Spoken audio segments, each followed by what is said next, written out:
ഇംഗ്ലണ്ടിലെ ജീവിതം by Aarush P K. Maryland high school Madampam. ഇംഗ്ലണ്ടിലെ ജീവിതം 2023 മാർച്ച് മാസം 20-ാം തീയതി രാത്രി 11 മണിക്ക് എനിക്കൊരു ഫോൺ കോൾ വന്നു. എൻ്റെ സുഹൃത്ത് ആദിയാണ്.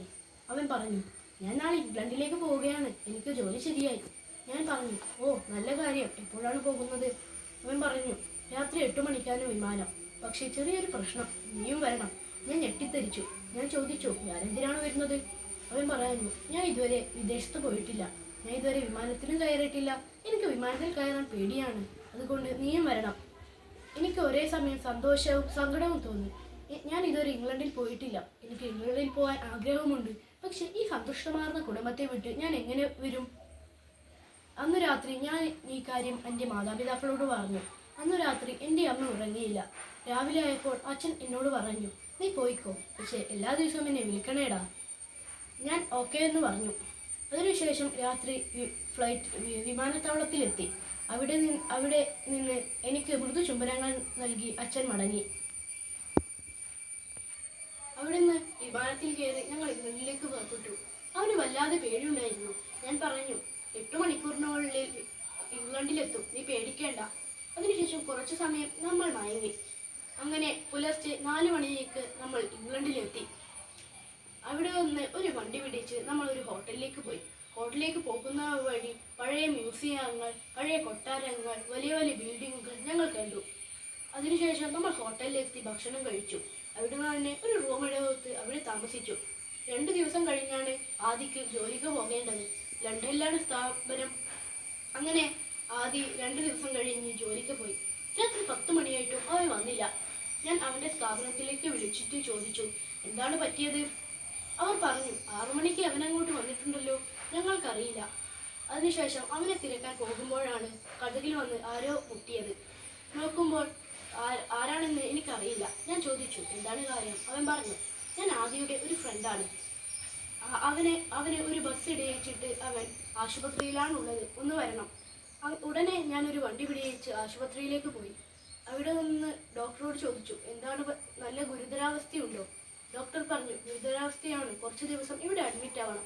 അങ്ങനെ ഞാൻ അവനേക്കാൾ ഉള്ളിലേക്ക് ചെന്നു. അവൻ പറഞ്ഞു, എൻ്റെ അമ്മയോട് ബസ് ഇടിച്ചത് പറയണ്ട, പറഞ്ഞാൽ പ്രശ്നമാണ്. പക്ഷേ എല്ലാ ദിവസവും അവൻ്റെ അമ്മ എന്നെ വിളിക്കും. ഞാൻ എപ്പോഴും ജോലിക്ക് പോയിട്ടാണുള്ളത് എന്ന് പറയും. അങ്ങനെ ഒരു ദിവസം അവൻ്റെ രോഗമൊക്കെ ഭേദമായി. അതിനുശേഷം അവൻ്റെ അമ്മ വിളിച്ചു. അവനും അവൻ്റെ അമ്മയും തമ്മിൽ കുറേ നേരം സംസാരിച്ചു. അത് കണ്ടപ്പോൾ എനിക്ക് സന്തോഷമായി. അങ്ങനെ കുറച്ച് ദിവസം കഴിഞ്ഞ് ഞങ്ങൾ സാധനങ്ങൾ വാങ്ങാൻ മാർക്കറ്റിലേക്ക് ചെന്നു. അവിടുന്ന് എന്നെ 8-ാം ക്ലാസ്സിൽ പഠിപ്പിച്ച ഒരു മാഷിനെ ഞാൻ കണ്ടു. ആദി എൻ്റെ മാഷിൻ്റെ ഒരു മോനെയും എടുത്ത് ഇംഗ്ലണ്ട് ചുറ്റിക്കാണാൻ പോയി. അവിടെ നിന്ന് അവർ ഒരു ഫോറസ്റ്റിലെത്തി. അവിടെ നിന്ന് ആ കുട്ടിയെ കാണാതായി.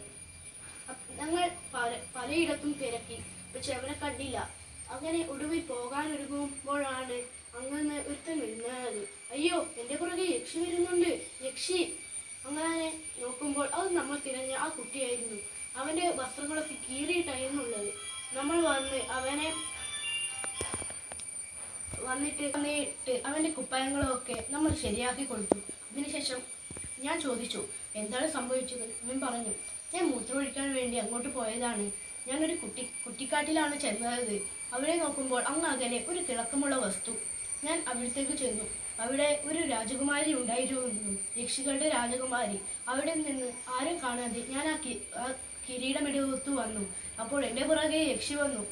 അങ്ങനെ കുറച്ചു സമയം കഴിഞ്ഞപ്പോൾ വീണ്ടും പറയുന്നു, അതാ യക്ഷി വരുന്നു, യക്ഷി! അങ്ങനെ ഒടുവിൽ പെട്ടെന്ന് അവൻ ഞെട്ടി ഉണർന്നു. അവൻ ആ മാർക്കറ്റിൽ നിന്ന് സ്വപ്നം കണ്ടതായിരുന്നു. എല്ലാവരും ചിരിച്ചു. കുറച്ച് സമയങ്ങൾക്ക് ശേഷം നമ്മൾ വീണ്ടും റൂമിലെത്തി.